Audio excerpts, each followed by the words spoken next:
Your government just spent $892 billion in 1 year, just on interest, not roads, not schools, not defense, interest on debt.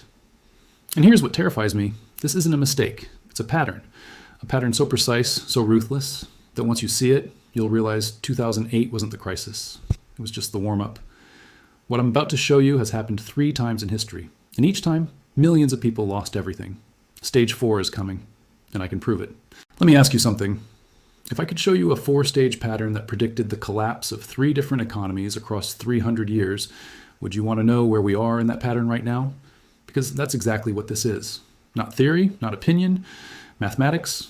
And by the end of this video, you're going to see the exact same stages playing out in real time. But first, you need to understand how the machine was built. Because once you see the design, you'll understand why it always breaks. 1694. England is bankrupt. War with France has drained the treasury. King William III is desperate.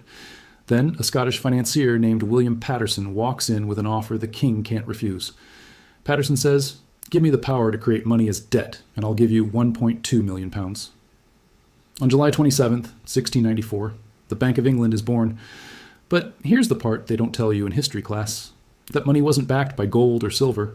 It was created from nothing, and every pound loaned came with interest attached. Here's where it gets interesting. Stage 1, complete. The foundation is laid. A debt-based monetary system is born. Now watch what happens next. For decades, the system works beautifully. Wars are funded. The empire expands. But there's a problem nobody talks about. The debt grows faster than the economy, always, because the interest must be paid, but the interest was never created. So more money must be borrowed to service the original debt. Stage 2, expansion and debasement. The currency starts losing value, slowly, then suddenly. By 1720, speculation is rampant. The South Sea bubble explodes.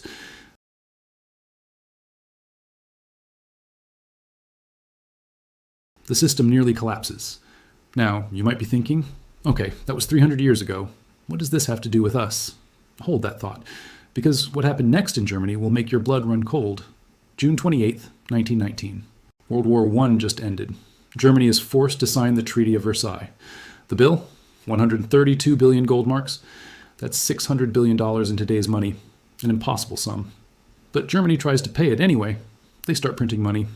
Here's what happens. At the end of 1922, a loaf of bread costs 160 marks. 10 months later, in November 1923, that same loaf costs 200 billion marks. Read that again. 200 billion for bread. The exchange rate hits 4.2 trillion marks to $1 US. Monthly inflation reaches 29,500%. Workers are paid twice a day because money loses value by the hour. Wheelbarrows full of cash can't buy groceries. Savings accounts, pensions, bonds, all worthless overnight. Stage 4, the reset. The system collapses. And from the ashes, extremism rises. We all know what happened next. Now, I need you to pay attention here, because what I'm about to show you is happening right now. August 15th, 1971. President Nixon appears on television and ends the dollar's convertibility to gold. The Bretton Woods system dies. Why? Because America printed so many dollars to fund the Vietnam War that foreign governments started demanding their gold back. And we were running out. So Nixon cut the cord. The dollar became pure fiat currency, backed by nothing but a promise. Stage 2 kicks in immediately. The 1970s become a nightmare. In 1964, inflation was 1%, unemployment 5%. By 1974, inflation hit 12%, unemployment 7%. By summer 1980, inflation peaked at 14.5%. Unemployment later hit 10.8%. The dollar lost a third of its value in less than a decade. Stage 3 arrives. The economy is paralyzed. Interest rates are jacked to nearly 20% to crush inflation. Businesses collapse. Unemployment soars. The system nearly breaks. But here's the key difference. It doesn't fully reset. It stabilizes. Temporarily, through brutal policy and the dollar becoming the world's reserve currency. The debt doesn't disappear, it just gets bigger, much bigger. And that brings us to today. Let me show you something. Stage 1, the foundation, that was completed in 1913 with the Federal Reserve, but fully unleashed in 1971 with Nixon. The US dollar became the world's reserve currency, backed by nothing but debt and military power. Check. Stage 2, expansion and debasement. Since 1971, U.S. debt has exploded from $370 billion to $35 trillion today. That's a 94-fold increase. Global debt now stands at $318 trillion, more than 3 times global GDP.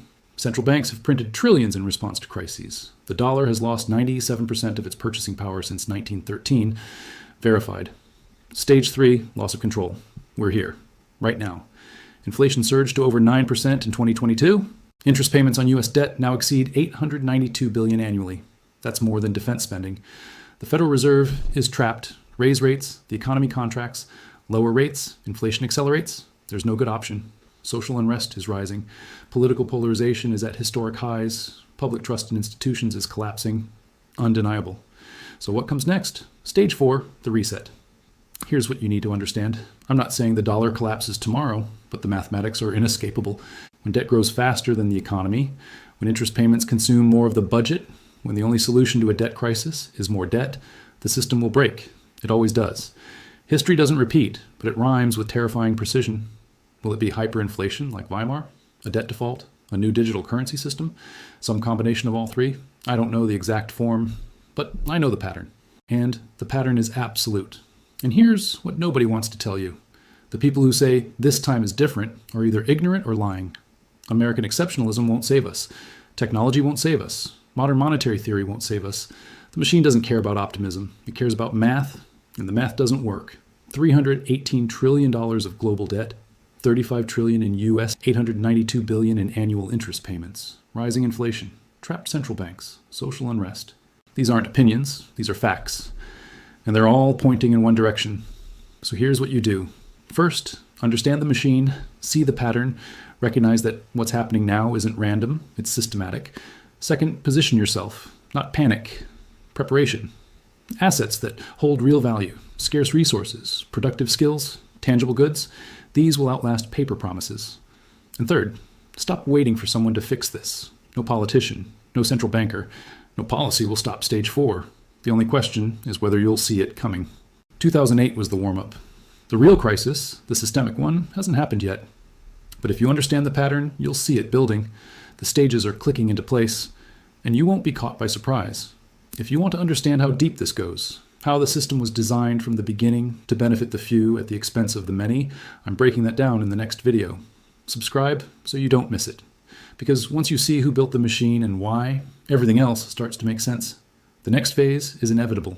The only question is, will you be ready? I'll see you in the next one.